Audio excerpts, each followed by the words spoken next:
Dyktator, polityk, wódz, imperator. Gajusz Juliusz Cezar. Oto historia jego życia, która doprowadziła go do sali senatu, gdzie w idy marcowe 44 roku przed naszą erą zatopiono w jego ciele sztylety. A więc kości zostały rzucone. Zaczynamy.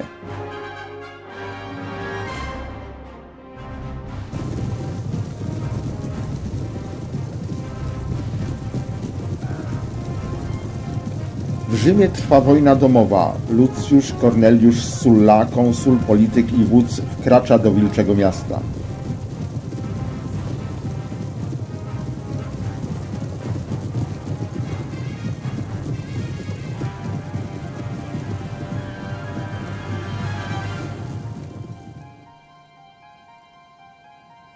Rozpoczyna się rzeź zwolenników popularów.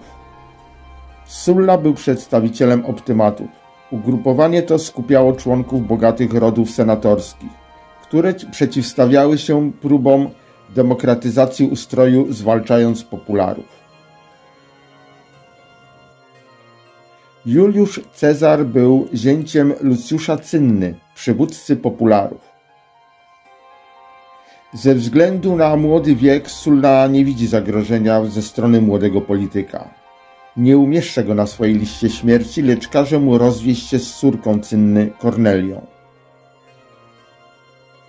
Cezar odmawia i musi uciekać, ukrywa się w górach sabińskich.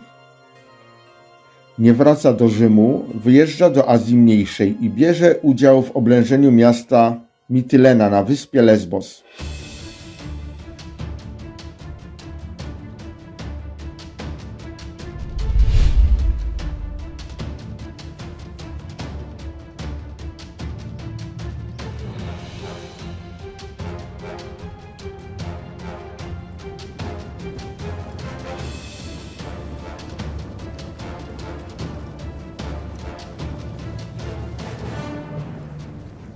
Powierzono mu misję sprowadzenia okrętów od króla Bitynii Nikomedesa IV. Misję tą wykonał bardzo dobrze, zdążył się nawet bliżej zaprzyjaźnić z królem. Często sugerowano, że byli kochankami.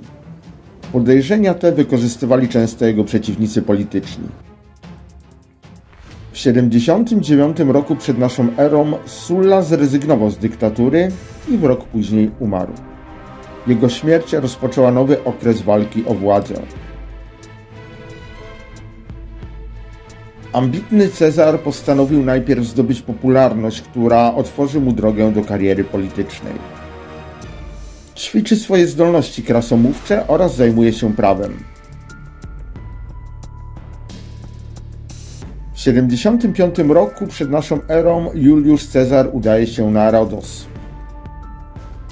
Niestety, pechowa podróż kończy się w rękach piratów. Juliusz wykupuje swoją wolność, ale zemsta, która dosięgnie piratów, jest okrutna.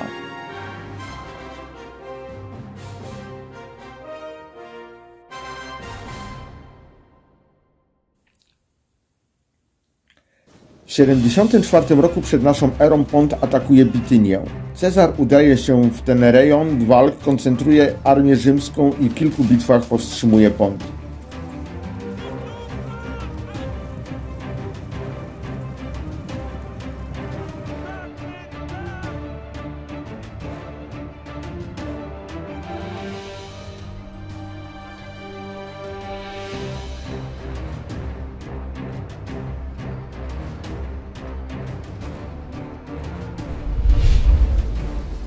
Tymczasem w Italii Crassus stłumił bunt niewolników Spartakusa.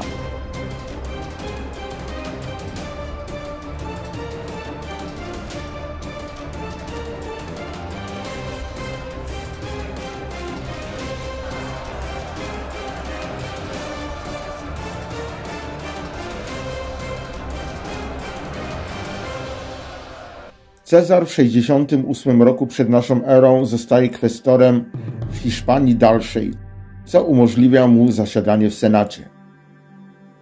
Po śmierci Kornelii żeni się z Pompeją, wnuczką Sulli. Gajusz Juliusz Cezar powoli pnie się na szczyty politycznej kariery.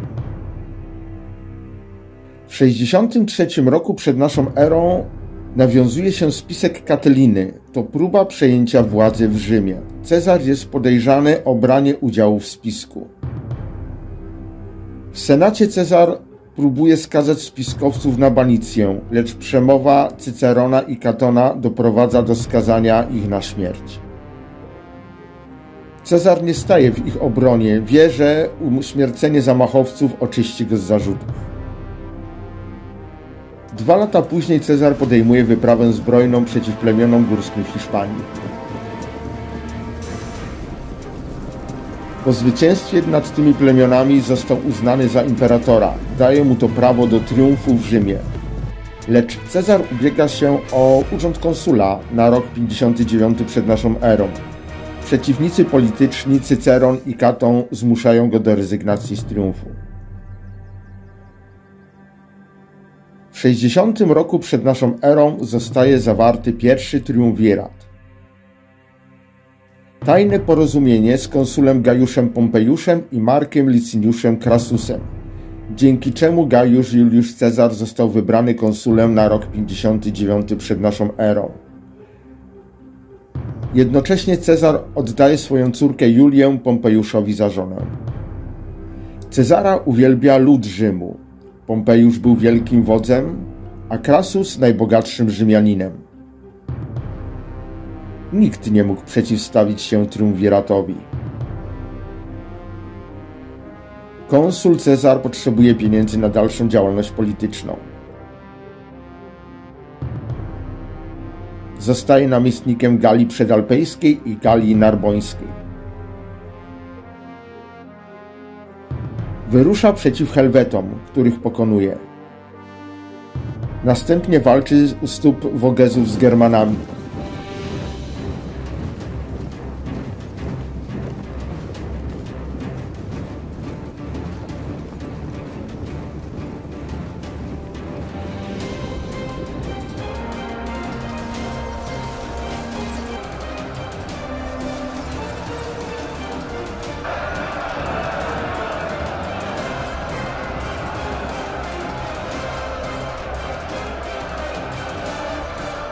Pokonuje Belgów i mniejsze plemiona. Podporządkowuje sobie Galię. Mówi się, że Crassus pozazdrościł zwycięstwa w Galii Cezarowi. Wyrusza na wojnę ze Spartami. Niestety jego wojska zostały rozbite, a on sam ponosi śmierć. Rzymskie przekazy podają, że Partowie wlali Crassusowi do gardła płynne złoto, kpiąc z bogacza.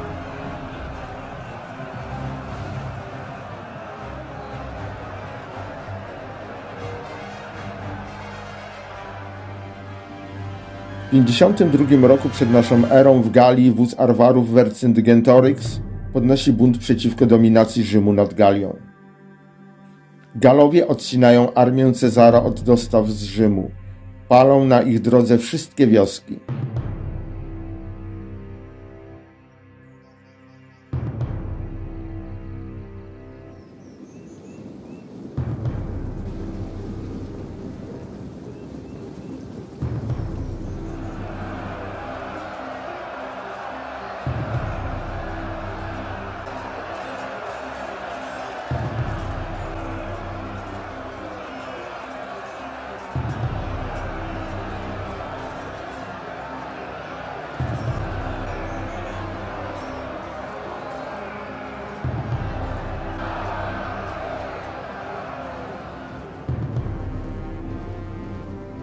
Wygłodniała armia rzymska ostatnimi resztkami sił zdobywa miasto Avaricum, pełne zapasów.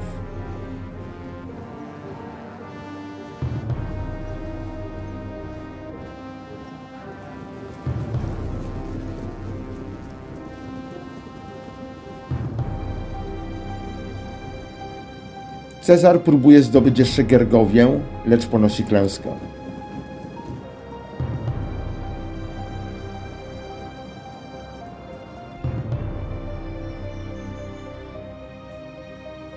Do ostatecznego starcia dochodzi pod Alezją, lecz 250 000 Galów idzie Alezji z odsieczą.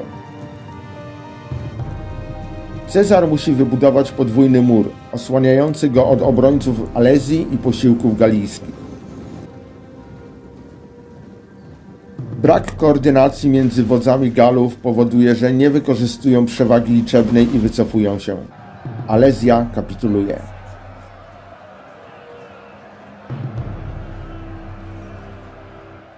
Vercingetorix dostaje się do niewoli. 6 lat później zostaje uduszony w lochach Rzymu. Z początkiem roku 50 przed naszą erą wygasł urząd namiestnictwa Cezara w jego dotychczasowych prowincjach. Z obawy o swoją pozycję polityczną i możliwość degradacji do rangi zwykłego obywatela rzymskiego chciał objąć urząd konsula, ale na przeszkodzie stanęła mu ustawa przygotowana przez samego Pompejusza. Konflikt między dawnymi przyjaciółmi zaostrzył się. Cezar z wojskiem przekracza rzekę Rubikon, wkracza do Rzymu. Kości zostały rzucone. Jego przeciwnicy z Pompejuszem na czele uciekają z miasta. Wybucha wojna domowa.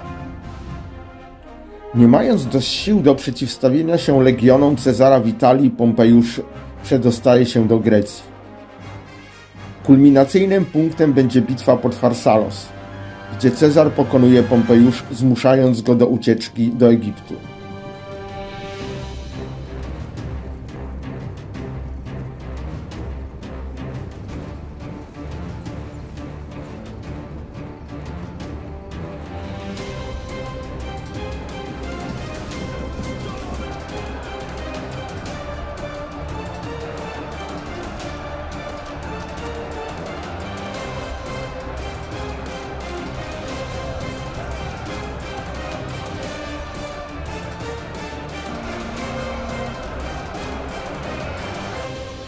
...28 września 48 roku przed naszą erą, schodzącego z okrętu na ląd u wybrzeżu Egiptu, Pompejusza zasztyletowano i ścięto.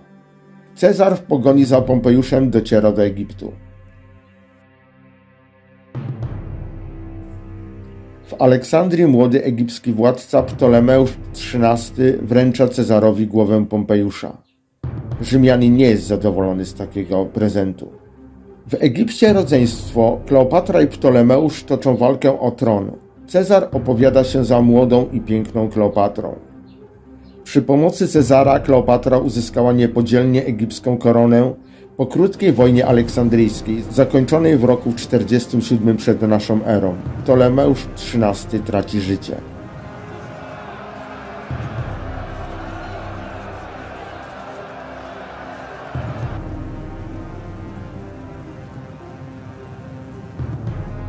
Cezar wrócił do Rzymu. Kleopatra rodzi mu syna, Cezariona. Resztki wojsk Pompejusza zostają pokonane pod Mundą 17 marca 45 roku przed naszą erą. Po tej bitwie już nikt nie był w stanie zagrozić jednowładztwu Cezara.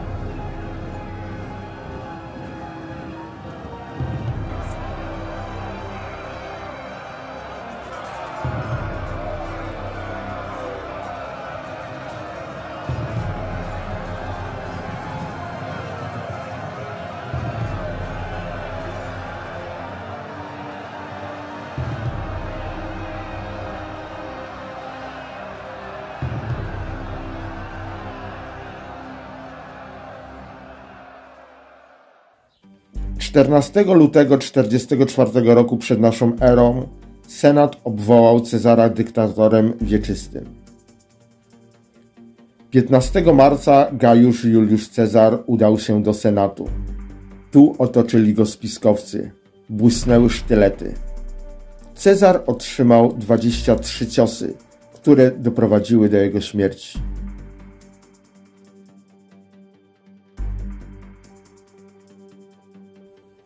Wybucha kolejna wojna domowa.